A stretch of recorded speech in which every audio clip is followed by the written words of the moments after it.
Hello, എല്ലാവർക്കും നമസ്കാരം. എന്താ പറയുക, ഞാൻ വീഡിയോ ഒന്നും ചെയ്യാണ്ടായിട്ട് ഒരു 1-2 ആഴ്ച നമ്മുടെ വയനാട്ടിൽ ഇതുണ്ടായ പ്രശ്നങ്ങളുണ്ടായ പിന്നെ ഞാൻ ഒരു വീഡിയോ ഒന്നും ചെയ്തിട്ടില്ല. 1-2 ചെറിയ വീഡിയോസ് ഇട്ടു എന്ന് മാത്രം.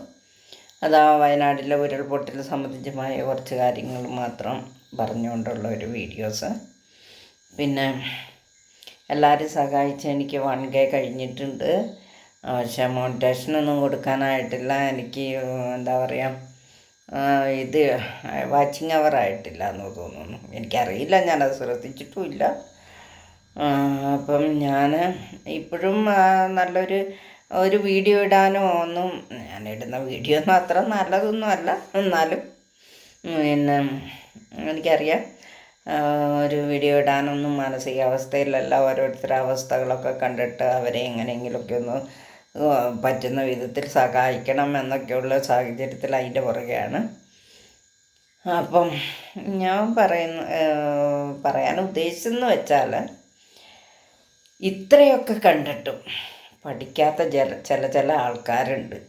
എൻ്റെ കൺമുന്നിൽ ചുറ്റുവട്ടത്ത് കൂടിയൊക്കെ നടക്കുന്ന കുറേ ആൾക്കാരെ.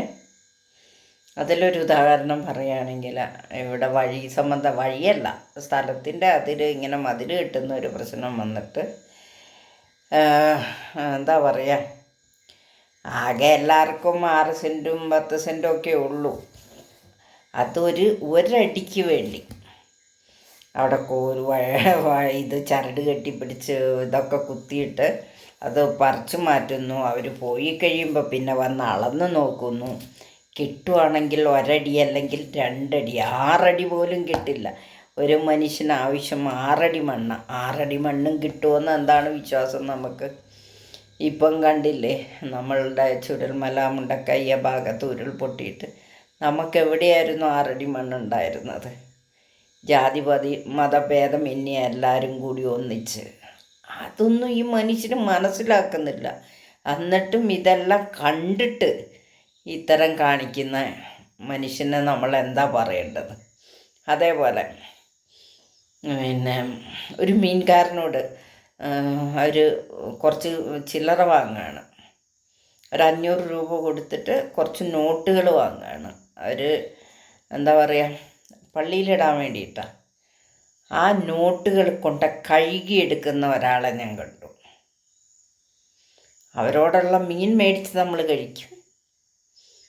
ആ മീൻകാരൻ തന്ന പൈസയ്ക്ക് മണമുണ്ടാകും പോലും. അത് പള്ളിയിലിടാൻ വേണ്ടിയിട്ട് അത് കഴുകുന്ന കണ്ട ആൾക്കാർ അവർക്ക് വയറ് നിറച്ച് കൊടുത്തു.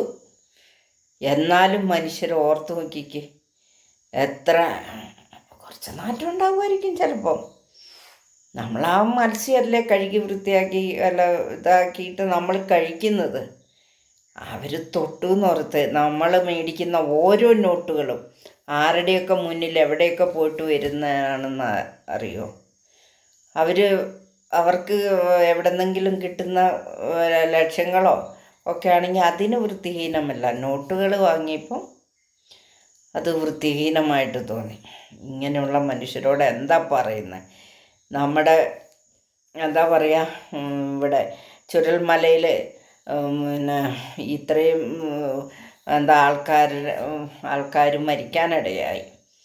അതിൽ കിട്ടുന്ന മനുഷ്യൻ്റെ അവശിഷ്ടങ്ങൾ, മൃഗങ്ങളുടെ ആയാലും അവശിഷ്ടങ്ങൾ കൈകൊണ്ട് കോരിയെടുക്കുന്ന സംഘടനകളും സാമൂഹ്യ പ്രവർത്തകരും ആർമീൻ്റെ ആൾക്കാരും എല്ലാവരും ഉണ്ട്. അവരുടെ അവസ്ഥയൊന്നും ഓർത്ത് നോക്ക്.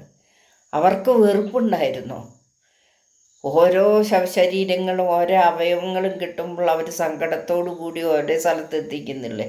അത് ഈ മനുഷ്യർ കാണുന്നുണ്ടോ? സ്ഥലത്തിനും കാശിനും വേണ്ടി തമ്മിലടിക്കുന്ന കുറേ മനുഷ്യരുണ്ട് ഇന്നിവിടെ.